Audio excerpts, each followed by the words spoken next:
Bugun sizlar bilan eng komediyaviy sevgi haqidagi turk seriallari haqida gaplashamiz. Birinchisi Chele ko'kisi. Bu serialning syujeti pekarnida tort sotadigan oddiy qiz va boy xonadonning o'g'li haqida. Ikkinchi serialimiz Kiraz mavsumi seriali bo'lib, bu serialdagi personajlar Tom va Jerrydan ham o'tib bir-biri bilan urush qilib, bir-birini yaxshi ko'rib qolishadi. Bu serialimiz Kiraviy aşk seriali bo'lib, bu serialdagi asosiy personaj Defne ismli qiz oddiy ofitsiant qizdan ketvorgan assistent qizga aylanadi. Keyingi serialimiz Bay Yanglish seriali bo'lib, bu serialda sevgida umuman omadi kelmaydigan bir qiz bilan babnik bo'lib bir-birini yaxshi ko'rib qoladi. Keyingi serialimiz Erkinchi kurs seriali bo'lib, bu serialimizdagi asosiy personaj qiz ofisga kofe tashib yuruvchi qiz sifatida ishga kiradi va ssenarist darajasiga ko'tariladi.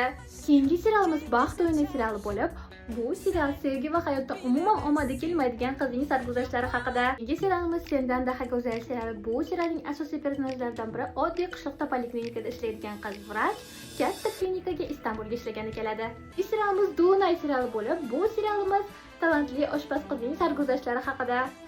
Obuna bo'lishni unutmang.